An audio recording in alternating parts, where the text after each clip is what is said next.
ಶ್ರೀ ಪರಮಾತ್ಮನೇ ನಮಃ.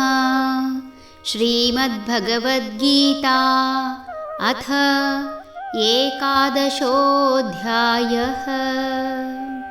ವಿಶ್ವರೂಪದರ್ಶನಯೋಗಃ.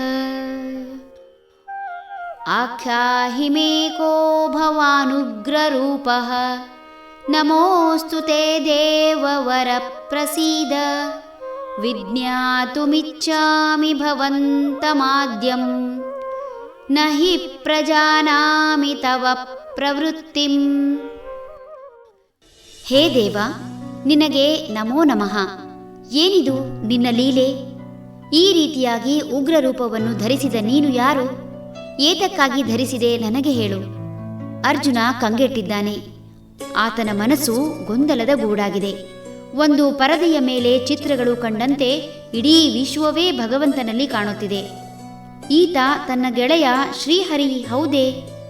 ಸುಂದರ ಮುಖದ ಎಲ್ಲರನ್ನೂ ತಾಯಿಯಂತೆ ಸಲಹುವ ಕರುಣಾಳು ಶ್ರೀಹರಿಯಲ್ಲಿ ವಿಕಾರ ಮುಖದಿಂದ ವಿಶ್ವವನ್ನೇ ನುಂಗುವ ತರಾತುರಿಯಲ್ಲಿರುವಂತೆ ಕಾಣುವ ಈತನೆಲ್ಲಿ? ಯಾರೂ ಊಹಿಸಲಾಗದ, ಯಾವುದಕ್ಕೂ ಹೋಲಿಸಲಾಗದ ಎಂತಹ ಉಗ್ರರೂಪ!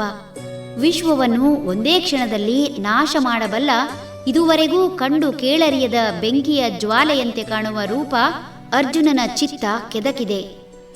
ತನ್ನ ಸಾರಥಿಯು ಉಗ್ರನಾಗಿ ಬದಲಾದ್ದನ್ನು ಅರ್ಜುನನಿಗೆ ನೋಡಿ ಸಹಿಸಲ ಸಾಧ್ಯವಾಗಿದೆ.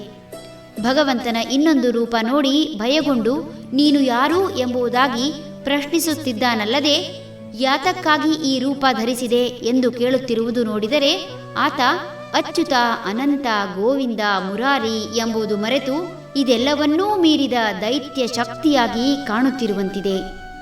ಹರಿ ಓಂ ತತ್ಸತ್.